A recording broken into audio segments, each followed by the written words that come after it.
Boa noite, meus irmãos. As lojas maçônicas, a Academia Maçônica de Estudos, número 4008, e Henrique Valadares, número 488, do Grande Oriente do Brasil, promotoras desse evento, agradecem a presença de todos e conclama a formarem a mesa, nesse momento, os seguintes irmãos. Pedi inicialmente ao venerável da minha loja Academia Maçônica de Estudos, irmão Alain Álvares Raposo, que assuma uma das cadeiras ali à direita. É uma das lojas que está promovendo aqui essa nossa palestra. Muito obrigado, irmão Alain. Na outra extremidade, pediria que se deslocasse para ali o irmão Pires, venerável da loja Henrique Valadares, pudesse ficar no outro extremo. Depois, qualquer necessidade de remanejamento, não há problema nenhum, que nós não estamos em sessão, vamos lembrar sempre, né? Peço que os irmãos recebam uma salva de palmas, já que tiveram tanto esforço para nos proporcionar hoje essa atividade. Será recebido com efusivas salvas de palmas de todos nós.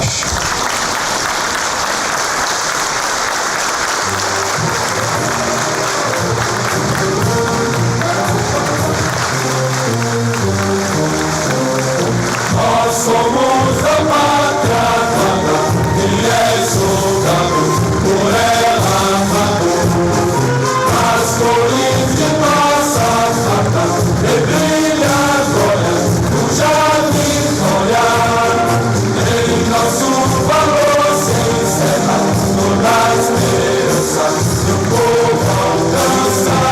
Quando não tiver fora a terra, rebrilha agora cuja vitória. Mas queremos conferir a guerra só nos causa dor.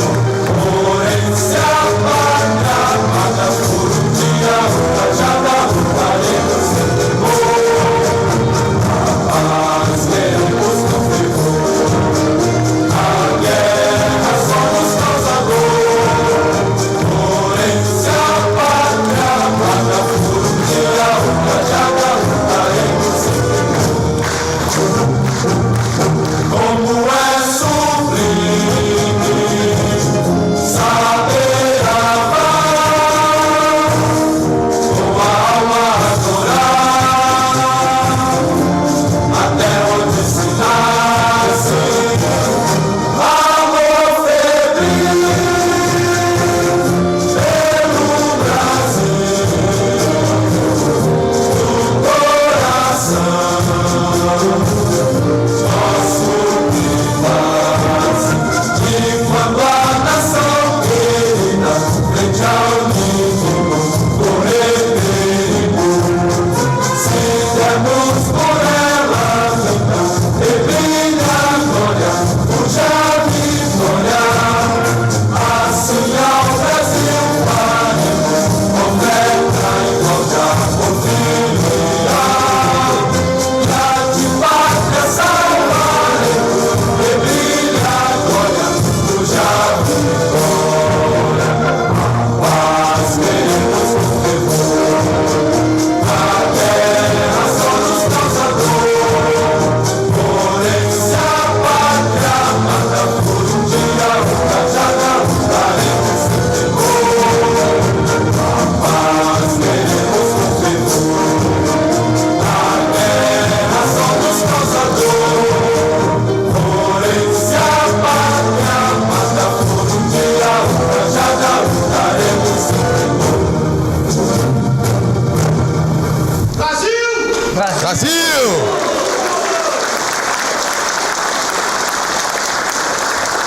Meus irmãos, podemos nos assentar. Nesse momento solene, histórico, nesse prédio também histórico, meu grão-mestre, meu general, estamos aqui para traçar e ajudar na reconstrução de um país. Nós sabemos disso e esperamos que o grande arquiteto do universo ajude, principalmente o general, nessa nobre e importante missão no futuro. E já para isso, sem mais delongas, como nós cultivamos o amor à nossa pátria, eu peço Ao irmão que prepare e todos fiquem de pé, para que nós já começamos, como sempre começamos, o nosso hino nacional.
Tomemos assentos, meus irmãos.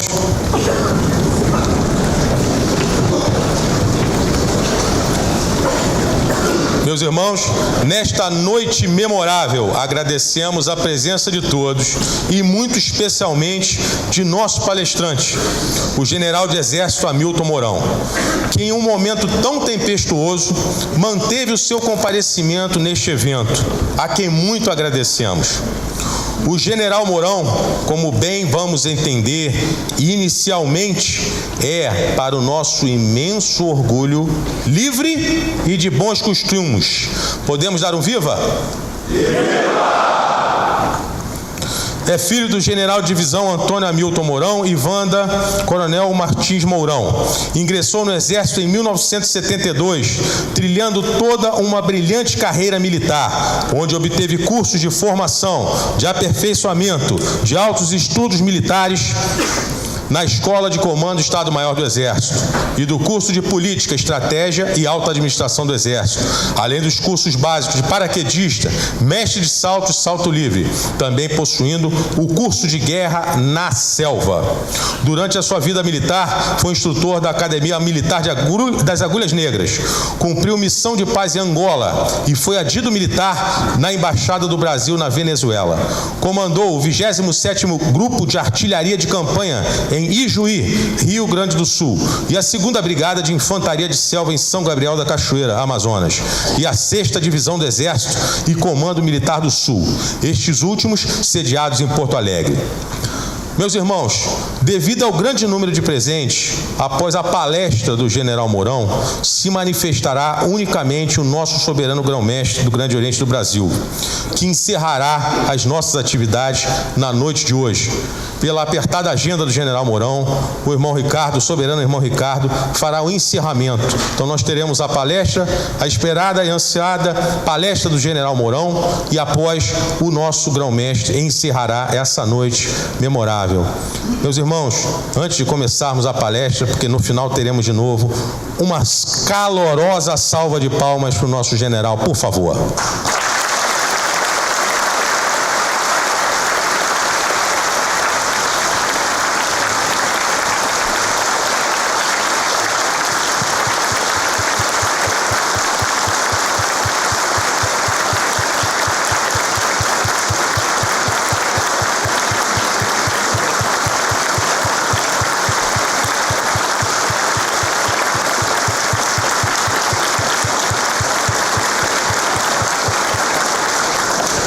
Muito obrigado, meus irmãos.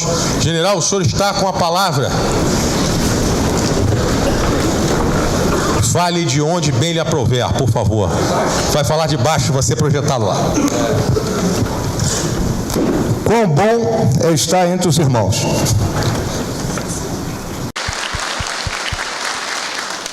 Muito obrigado, meus irmãos. General, o senhor está com a palavra. Fale de onde bem lhe aprouver, por favor.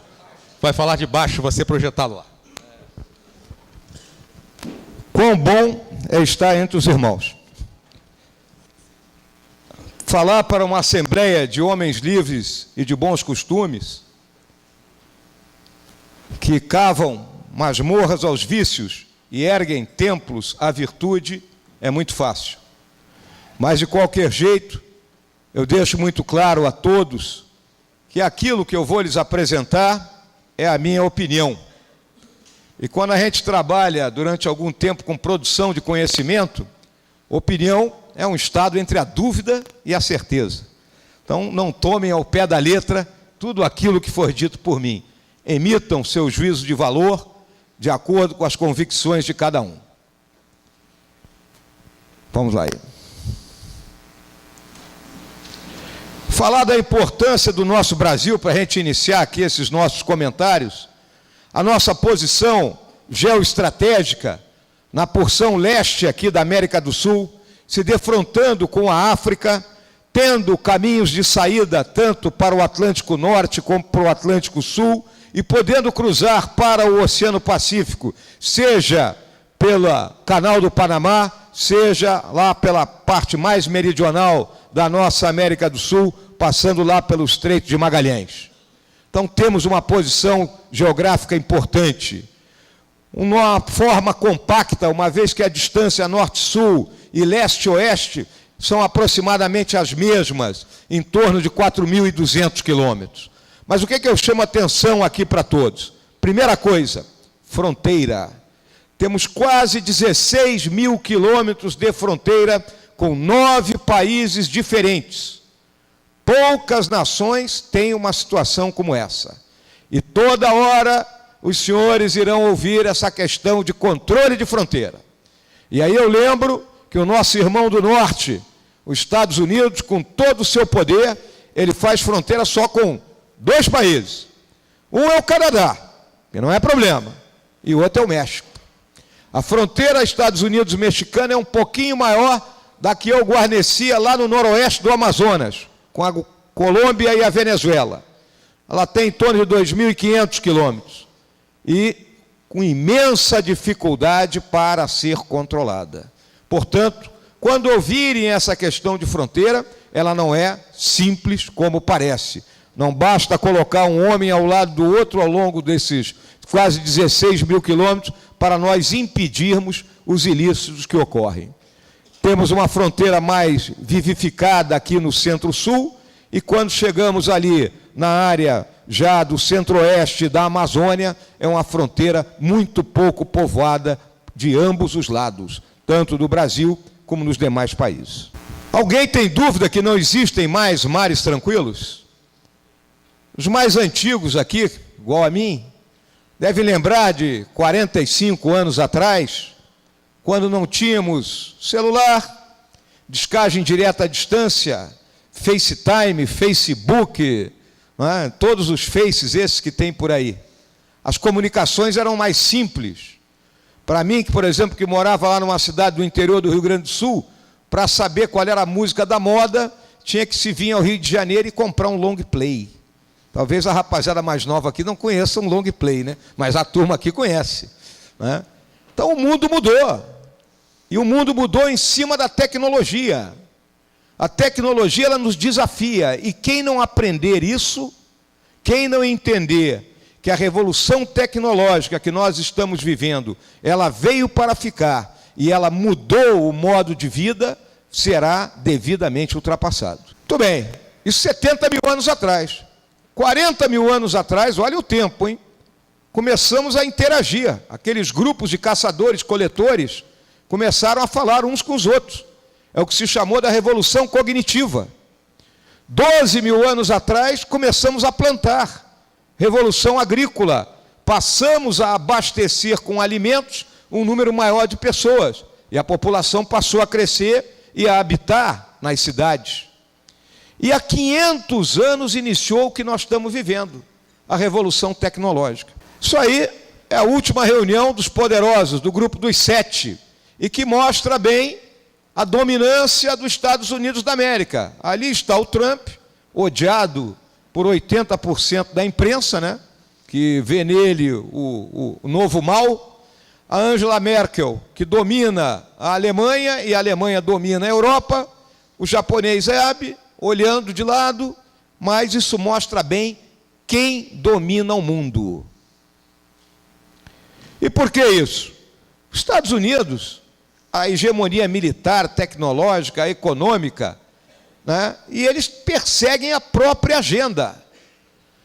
Gastam 33% do gasto mundial em armamento, 610 bilhões de dólares.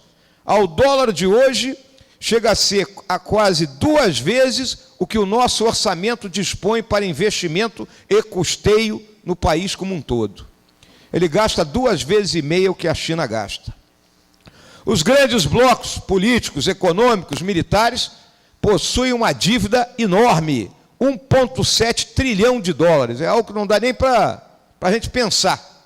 Tá? E aí está a China, a Coreia, a Índia, empresas, todo mundo tem dívida. E isso leva a essa instabilidade, competitividade, essa guerra de tarifas, como foi a questão do aço agora. E o que é que fica claro? Que a ordem pós-Segunda Guerra Mundial não terminou. E o mundo é redondo em suas diferenças e distâncias. E temos conflitos. As áreas mais enegrecidas, áreas negras, são onde estamos guerra para valer. Então é o centro da África, onde queriam mandar um batalhão nosso numa guerra tribal, né? E nós esperneamos contra isso, íamos ter brasileiros morrendo numa guerra que nós não tínhamos nada a ver. Olhem lá o chifre da África, Somália, o Iêmen, ali no sul da Península Arábica, Índia e Paquistão, que são potências nucleares e têm disputas já há muito tempo, o Oriente Médio, com a guerra da Síria, a eterna guerra de Israel com seus vizinhos, a Ucrânia, e olhem o México. É a guerra do narcotráfico. E olhem o Brasil, já está mais escuro. É a nossa guerra do narcotráfico também.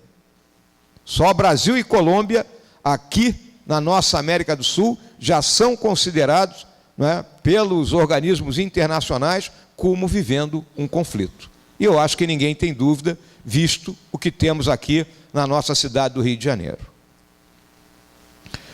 Destaco aí as corporações que desafiam os estados nacionais, o grande número de atores não governamentais, essas ONGs, né?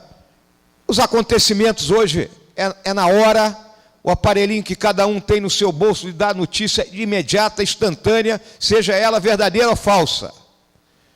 Ameaças transnacionais, que eu vou mostrar mais adiante, os interesses público e privado com interação e abrindo caminho para a corrupção, e vivemos os mega eventos aí de Copa do Mundo, Olimpíada, com o emprego das Forças Armadas, algo que era impensável, mas tal a magnitude desses eventos leva a que Forças Armadas sejam empregadas. Não foi só aqui no Brasil.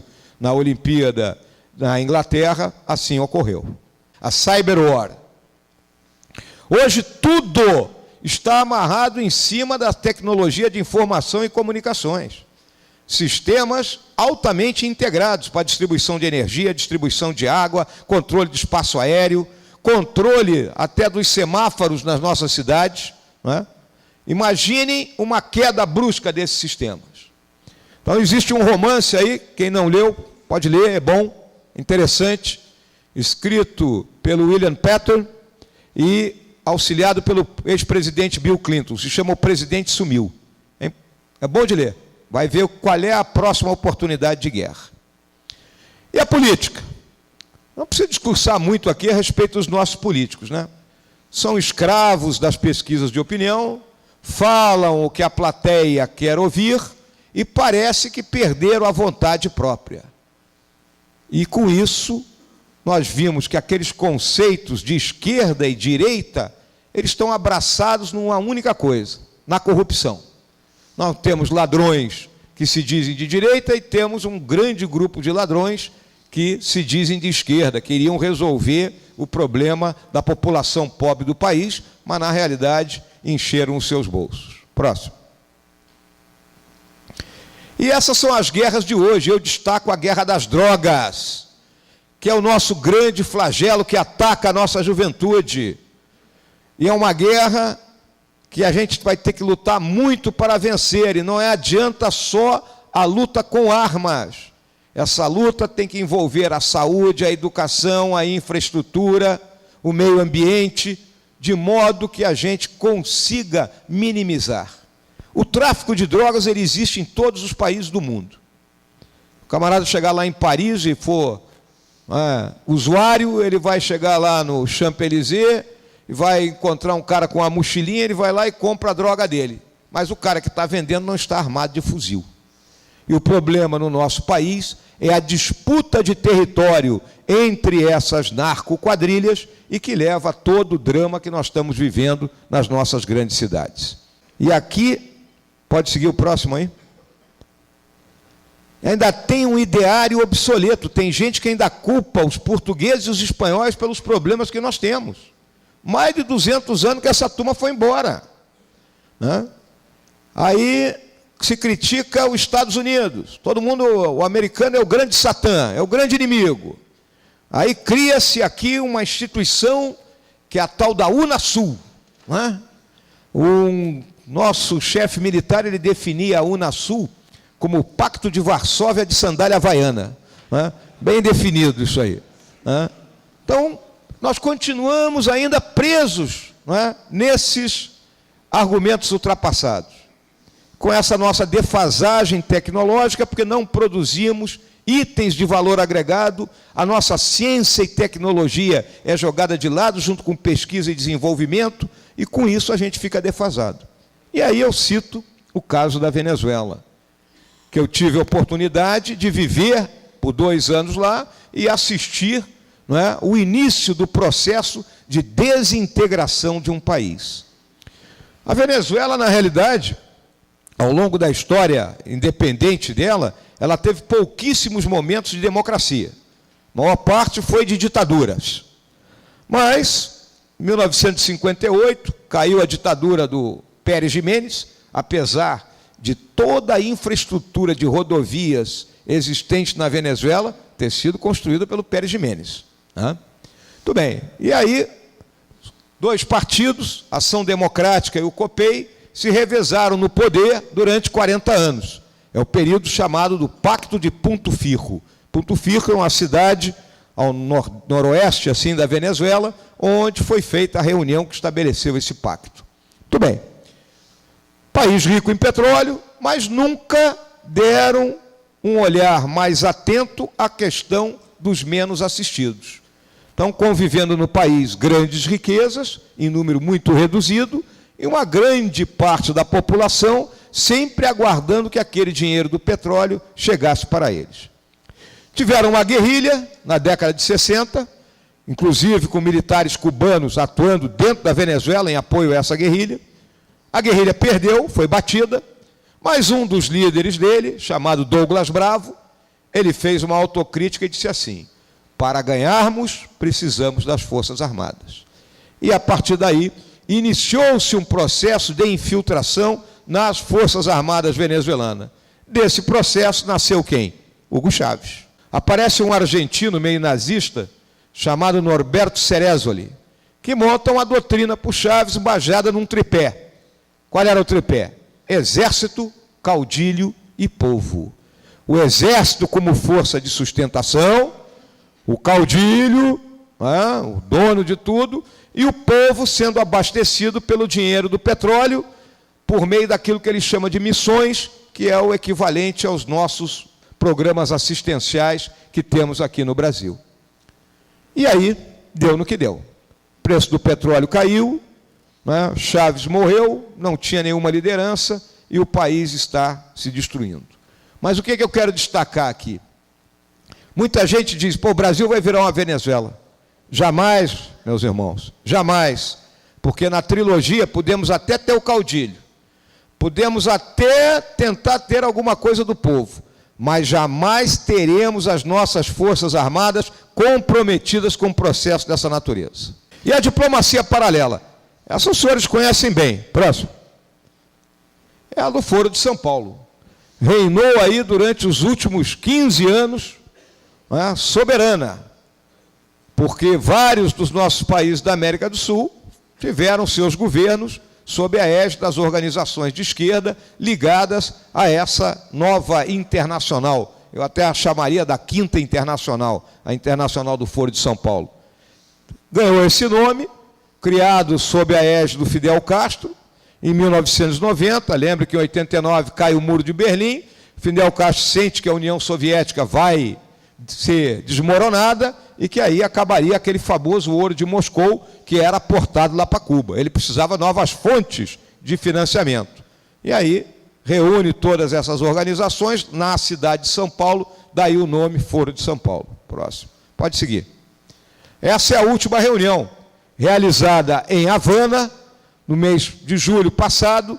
Observe que lá no centro tem uma figura conhecida de todos nós. Aqui temos condições favoráveis à atuação da criminalidade transnacional.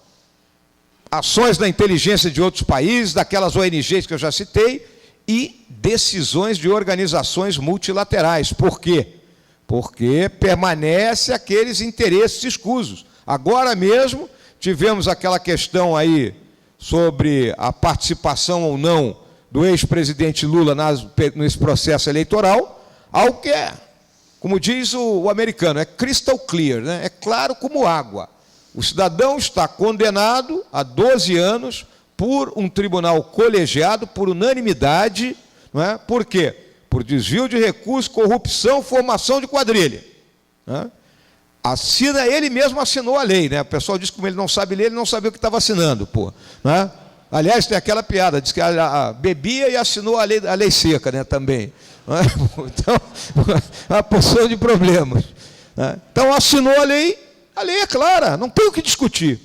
Aí se vai a um comitê das Nações Unidas para que 2 ou 3 elementos simpáticos a uma causa façam uma recomendação e isso é submetido ainda ao nosso STF. É vergonhoso isso aí. E o nosso Brasil?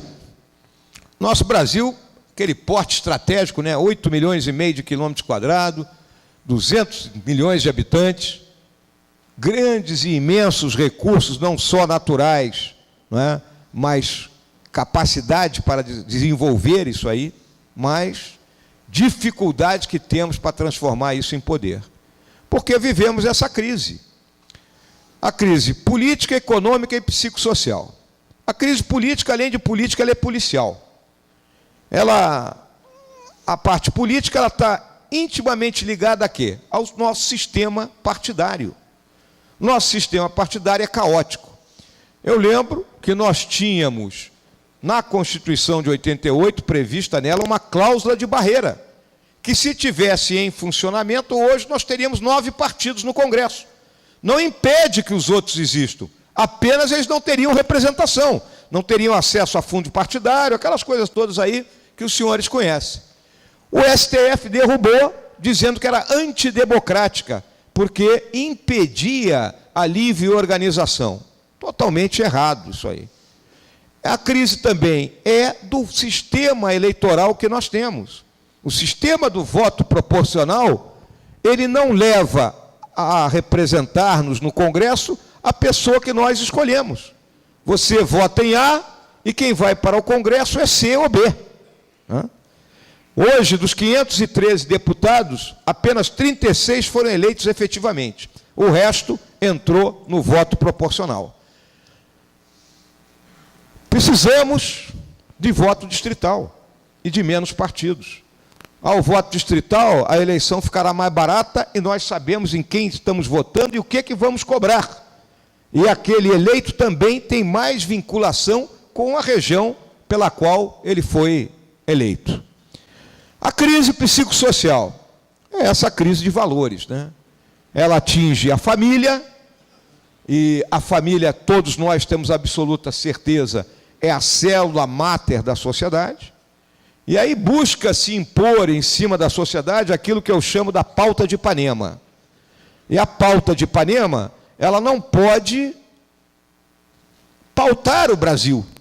O Brasil tem 12 milhões de desempregados, o Brasil tem gente morrendo nas filas de hospitais, o Brasil tem 60 homicídios por ano, 60 mil homicídios por ano, o Brasil tem mais de 50 mil pessoas que morrem em acidente de trânsito.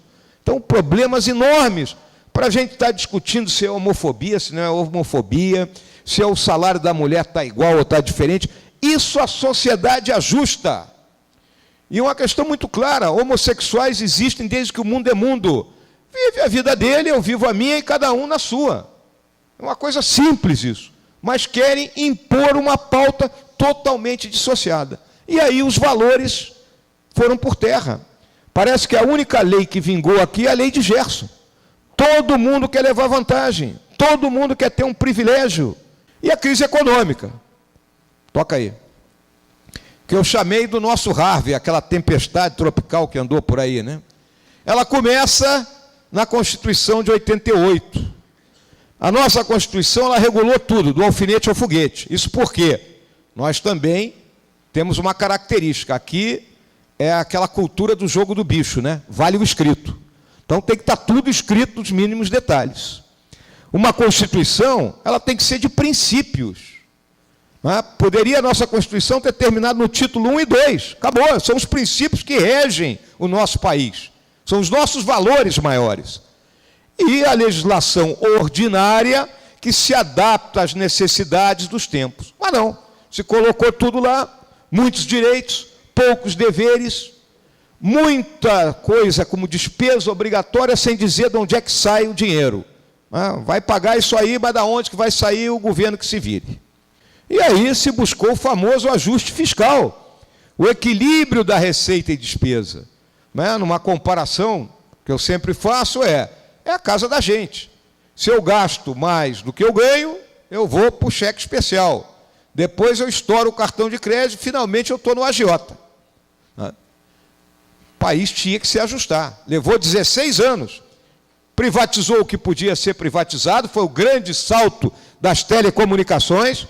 Talvez a turma mais nova aqui não saiba, mas telefone era ativo, era declarado no imposto de renda. E tinha gente que vivia da renda de aluguel de telefone. Inimaginável isso aqui hoje. Inimaginável. Mas era como a gente tinha. Então se privatizou. Bom, aí começou o desastre. O Lula 1, ele entrou com aquela cartinha aos brasileiros dele, E o Palocci, que é um Adhemar de Barros, né, rouba mais faz, né, o Palocci, ele garantiu aquilo ali e nós, no Lula 1, não embarcamos, né, já na ruptura econômica. Mas, por outro lado, embarcamos ao comando do camarada Daniel, né, o famoso Zé Dirceu, na compra do Congresso, que foi o mensalão. E todo mundo achava, Lula está morto no mensalão. Não estava. Né? A economia estava uma beleza, todo mundo viajando para fora do Brasil, pessoal comprando de tudo, carro novo, foi reeleito. Aí, Lula 2, ele disse, agora é comigo, agora é a nossa política. E sucedido de imediato por quem? Por Dilma. Ao longo de Lula 2 e Dilma, quem foi o ministro da Fazenda? Guido Mantega. Está aí, o pessoal está cercando ele, em algum momento ele vai pagar o que está devendo. E secretário do Tesouro Nacional, um trotskista lá da minha terra, lá do Rio Grande do Sul, chamado Arno Agustin. Muito bem, Dilma dizia que é o seguinte, gasto é vida. Vamos enfiar dinheiro do povo, não é? Por meio de empréstimos, e o povo compra, a economia produz, só que há um limite para a gente pagar de empréstimo e para comprar.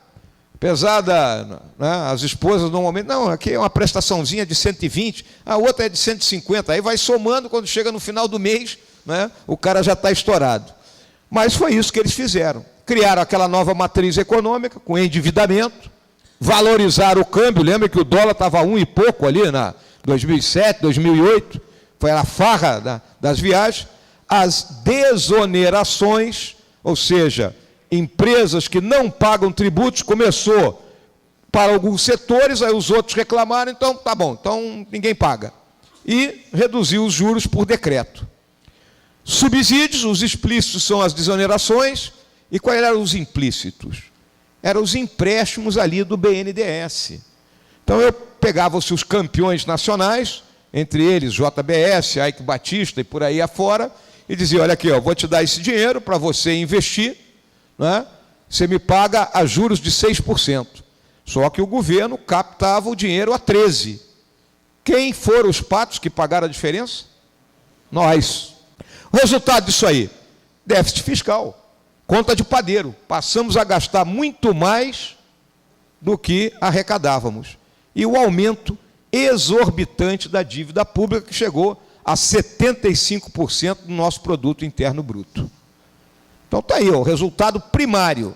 Nós estamos hoje em 2018, ainda não fechou 2018, a expectativa, o limite é aquele mesmo, de 150 bilhões, mas a expectativa é que feche um pouco abaixo aí dos 150, uns 120, 120 e poucos. Mas será o 5º ano no vermelho.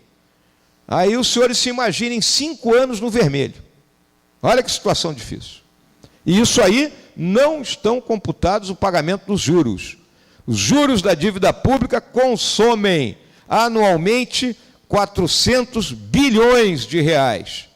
Se nós olharmos que o Plano Marshall, que reergueu a Europa pós Segunda Guerra Mundial, a números de hoje, equivaleria a 100 bilhões de dólares, ou seja, os mesmos 400 bilhões de reais, nós estamos pagando por ano um Plano Marshall de juros e não temos nada. Portanto, senhores, qualquer governo que assuma dia 1º de janeiro tem que encarar esse monstro de frente. Porque se nada foi feito em 2022, o país fecha. Ele não paga mais nem salário dos seus funcionários. Próximo. E aí eu cito sempre o Roberto Campos, que dizia que a diferença entre a estupidez e a inteligência é que, infelizmente, a inteligência é limitada. Próximo. Questão dos excluídos, que eu quero aqui ressaltar, né? Nós temos aí as nossas comunidades, né? As pessoas que estão lá não são necessariamente pobres. Vocês vão entrar lá, vão encontrar casas com televisão de tela plana, ar-condicionado split, boas geladeiras, freezer, mas o Estado não chega lá. O Estado não dá a luz é o gato, o Estado não lhe dá infraestrutura, não tem esgoto, né? O Estado não lhe dá saúde, é o traficante que paga a saúde, a escola funciona ao sabor do traficante. Então, essas pessoas estão excluídas exatamente por isso. E a nossa infraestrutura logística. Aqui no nosso país se transporta tudo no lombo de caminhão. Lembrem dos 7.500 quilômetros de costa? Onde está a nossa navegação de cabotagem que nós já tivemos? Viajamos aí pelo Lloyd, os mais antigos sabem disso. Próximo.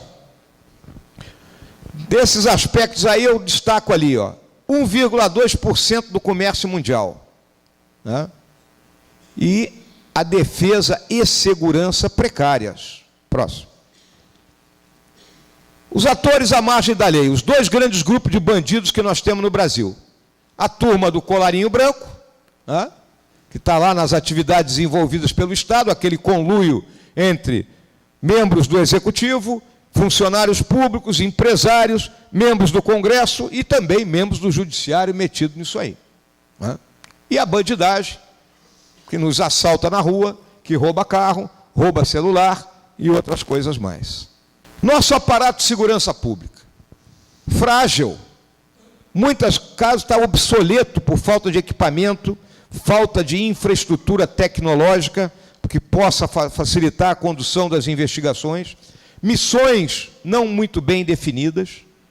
Nós temos que reformar o nosso aparato de segurança pública. A polícia vive o pior dos mundos, senhores.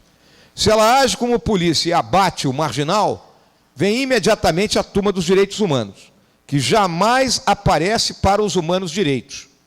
Ela aparece sempre para malfeitores. Observe que há pouco tempo atrás morreram 3 soldados do Exército em confronto, ali na região lá da Vila da Penha e do Alemão, né? Ninguém falou nada. Foi como se 3 cachorros tivessem morrido. É vergonhoso isso aí. E a polícia, se ela cruza os braços, a sociedade vai cobrar dela. Então, é uma vida muito difícil que levam os nossos policiais. Destaco ali o Estado caro. Nós temos que enxugar o tamanho do Estado. A gente sustenta um mastodonte, extremamente burocratizado, tudo é regulado. Vai abrir uma empresa, leva 6 meses, 7 meses e tem que pagar um por fora. Corporativista em alguns segmentos do funcionalismo, só pensam neles. O cara não está olhando a realidade do país. Servidores valorizados assimetricamente. O cara que executa uma função no Executivo, a mesma do Legislativo e a mesma do Judiciário, com salários totalmente distintos, apesar da fonte pagadora ser a mesma. E as práticas obsoletas da máquina pública, ainda estamos no tempo do carimbo, em plena revolução tecnológica. Quais são os fundamentos econômicos modernos e que regem o liberalismo? Eu lembro que a democracia liberal, ela bateu o imperialismo na Primeira Guerra Mundial.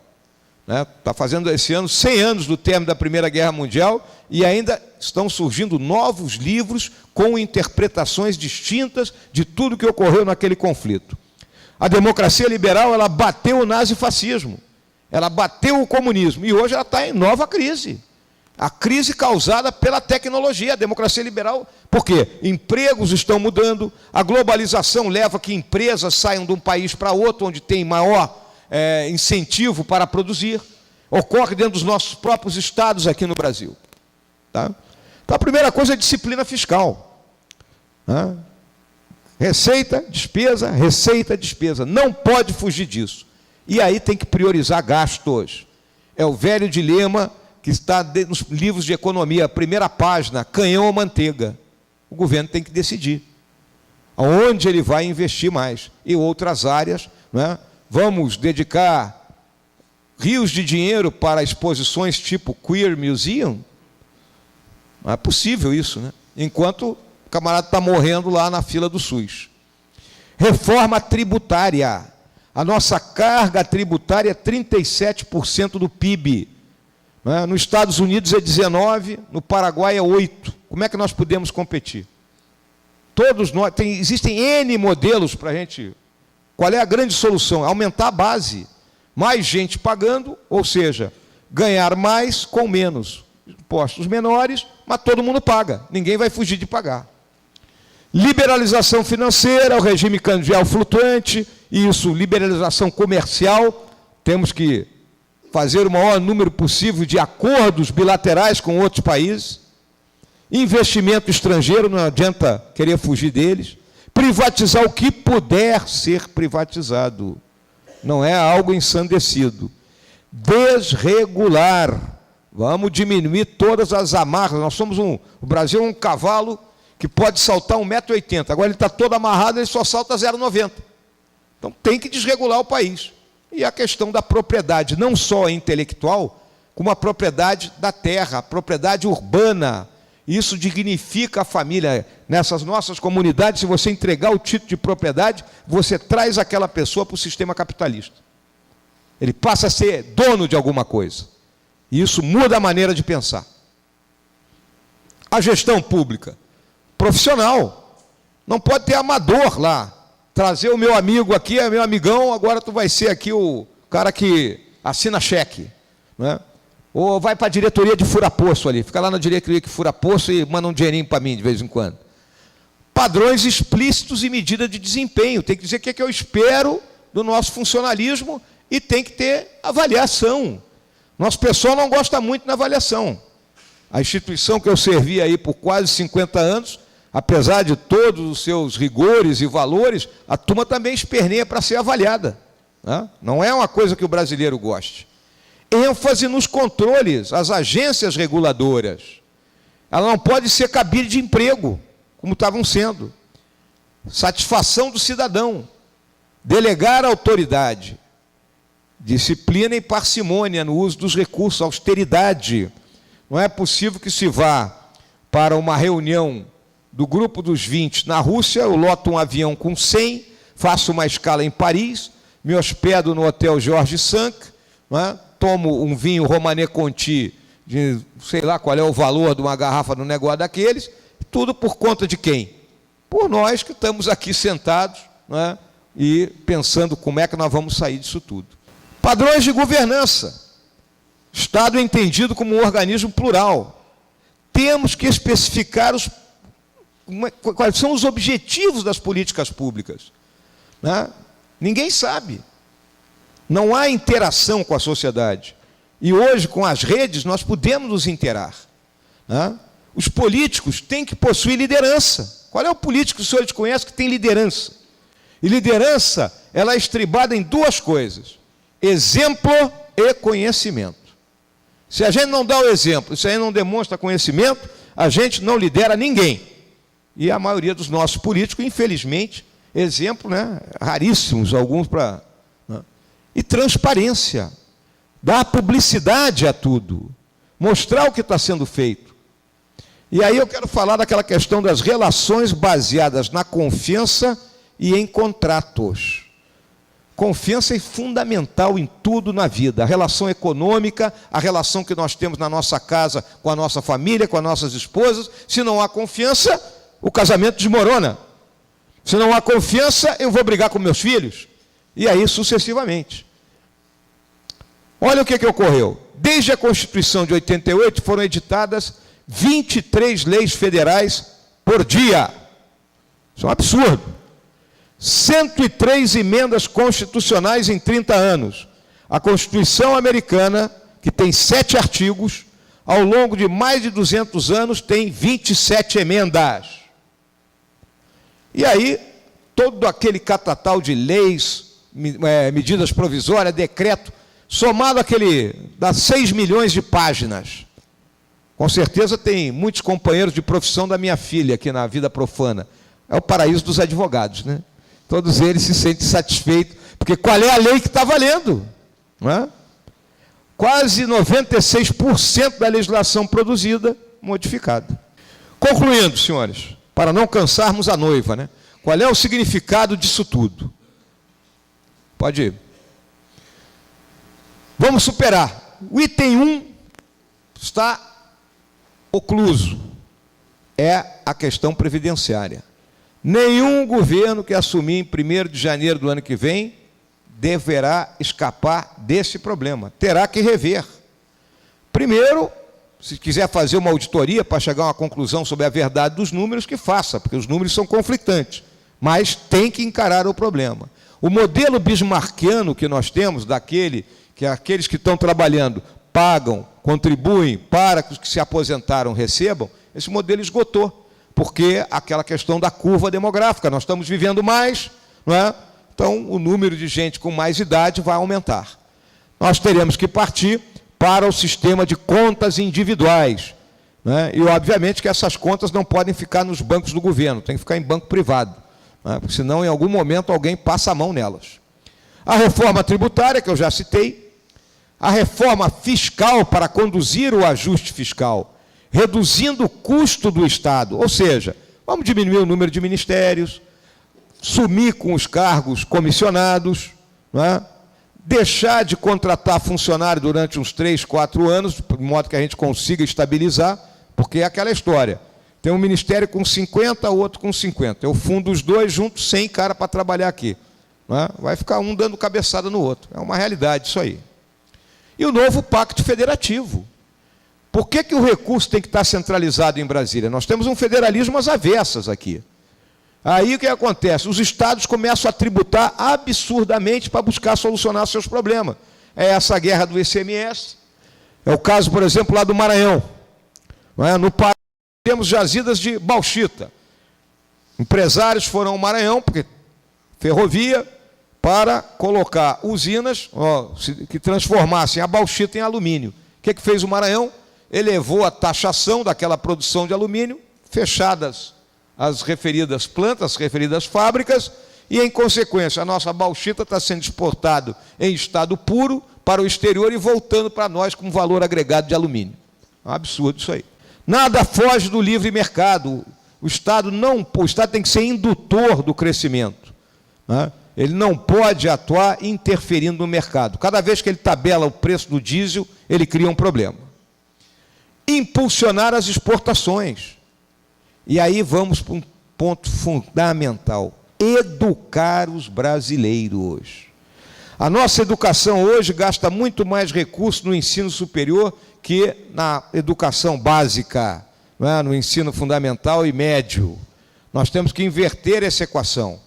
Nós precisamos da escola decente, professores capacitados, para retirarmos os nossos brasileiros dessa situação de quase analfabetismo que muitos vivem, e alguns são os famosos analfabetos funcionais. Ao educar, a gente resgata a cidadania. E a credibilidade do Estado? Aquela relação de confiança do governado no governante. Como é que ele vai ver isso? Vai ver pela austeridade, pela perfeita gerenciamento dentro da legislação, dentro dos princípios aqueles da legalidade, impessoalidade, moralidade, publicidade e a excelência nos trabalhos. Com isso, a gente resgata a virtude da política. A política a ser praticada em torno de ideias e não em torno do balcão de negócios. Eu tenho sido perguntado exaustivamente pela imprensa como é que nós vamos conseguir, se formos eleitos, nos relacionarmos. Vamos nos relacionar desse jeito. Eu vou ter uma bancada lá e vamos sentar e vamos conversar. Não vamos oferecer ministérios. Porque se nós fizermos isso, nós não mereceremos a confiança daqueles brasileiros que por acaso votarem na gente. E não existe nenhum regime melhor que a democracia, por pior que ela seja. E a liberdade.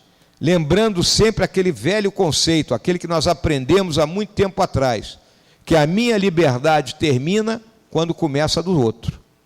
Que parece que isso foi esquecido nos bailes funks da vida aí. Próximo.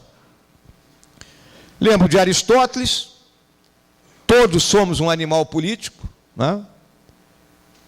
Não podemos estar separados do direito e da justiça. Uma sociedade de massas como a nossa só se regula dessa forma, com a imposição da lei. Se a lei não for imposta, vira barbárie.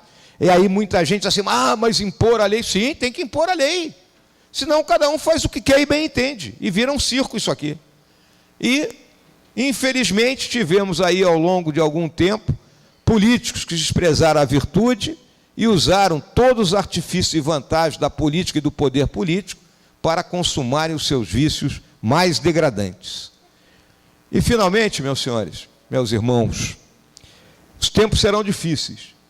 E eu gosto sempre de destacar uma das leis da guerra na selva, que será extremamente importante para a gente viver o que vem por aí. De modo que, quando terminarmos esse processo, a gente esteja entrando naquilo que nós desejamos para o Brasil. Pode tocar.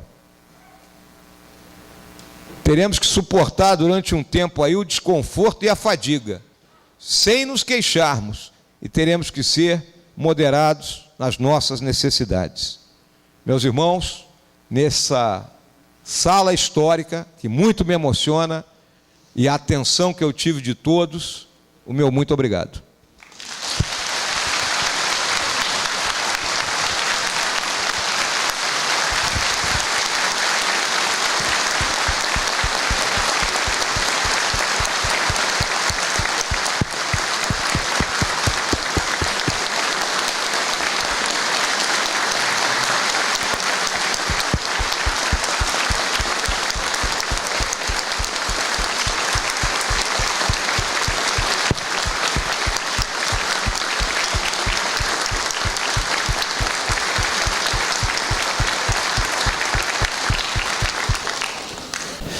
Meus irmãos, General Mourão, mais uma vez o senhor nos abrilhanta com uma excelente palestra e destaco na sua fala que um político, um líder, se faz com liderança e com conhecimento.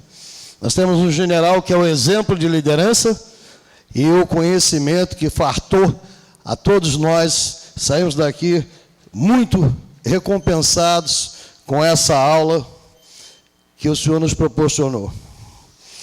A maçonaria, o Grande Oriente do Brasil, há 3 anos, começou um movimento que, na realidade, é um movimento que visava quebrar alguns paradigmas, porque vivíamos sobre a falsa impressão e a informação errada de que a maçonaria não discutia política.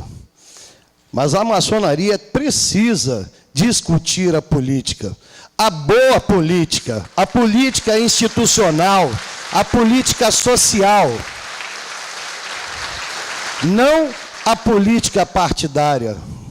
O respeito, a consciência política de cada um é nos ensinado desde o momento que somos recebidos como os aprendizes, e a maior lição que temos dentro da nossa instituição é saber viver em paz e harmonia com as mais incríveis diferenças que encontramos nas nossas colunas. Isso faz parte do desbaste da nossa pedra bruta. Iniciamos, meu general, meus irmãos, sob a presidência do nosso soberano Múcio Bonifácio, há 3 anos atrás, o projeto Irmanar. E esse projeto, general, visava levar a maçonaria para a sociedade. Viajamos por 23 estados, fizemos 23 conferências, onde estavam reunidos a sociedade organizada, a maçonaria, prefeito, vereadores, delegados de polícia, e discutimos a situação política social de cada município, e discutimos como a maçonaria poderia ser participante, como nós poderíamos ajudar a sociedade a progredir. Incentivamos todos esses municípios a que nossos irmãos participassem ativamente dos conselhos sociais, dos conselhos de saúde, de educação, de segurança, como agentes propositores e fiscalizadores das boas práticas políticas. Então, esses paradigmas vêm sendo quebrados. E nós precisamos hoje, com toda certeza, unir toda a nossa capacidade de convencimento. Somos líderes, formadores de opinião, somos, sobretudo, construtores sociais. Temos que praticar a boa maçonaria, a maçonaria operacional, que discute hoje de forma aberta e ampla as políticas institucionais e sociais a bem da nação brasileira. Isso não pode mais ficar só no papel, não pode mais só ficar no sonho.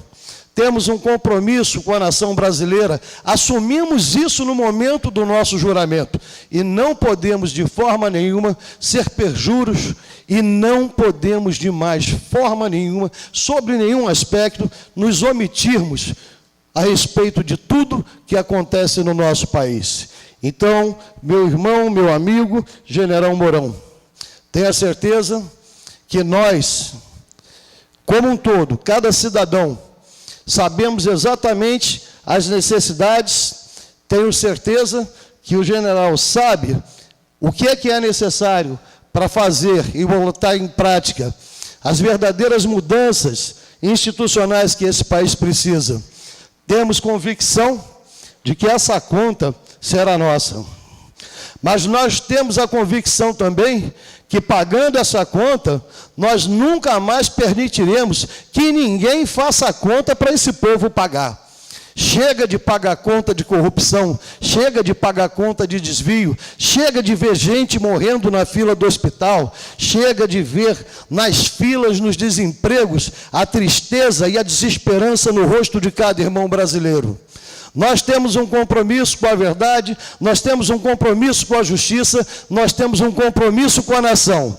E a melhor maneira, a forma mais adequada e justa de nós começarmos a desempenhar esse nosso papel político, institucional e social é votando com consciência, votando com ética, votando nas pessoas que realmente têm conduta moral para dirigir o nosso país e os anseios da nação brasileira. Muito obrigado a todos. Tenho certeza que a noite foi uma das noites que mais valeu a pena vir à nossa instituição. Muito obrigado, meu general. Nós estamos sempre à sua disposição. Aliás, faltou uma coisa, general, e eu não podia esquecer. Enquanto líderes, na posição que nós ocupamos, nós somos muito procurados. E em Brasília, recentemente, durante a Copa do Mundo, eu fui convidado para almoçar com um candidato a presidente. Conversa vai, conversa vem, e o candidato a presidente, perguntou para mim: mas o que é que vocês precisam, né, para vocês ajudarem? Eu falei: olha, nós não precisamos de nada, nós não precisamos de emprego. Aliás, eu recomendo ao senhor que o maçom que chegar ao senhor procurando um emprego, feche a porta para ele. Maçonaria não é moeda de troca. Nós não nos vendemos. E disse para ele: olha, meu irmão,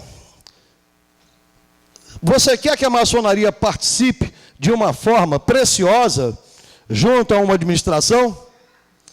Abra as portas dessa administração para que a maçonaria possa fazer o seu trabalho social. O senhor sabe muito bem, general, que nenhuma instituição pratica tanta benemerência, tem tanto serviço social prestado como a maçonaria.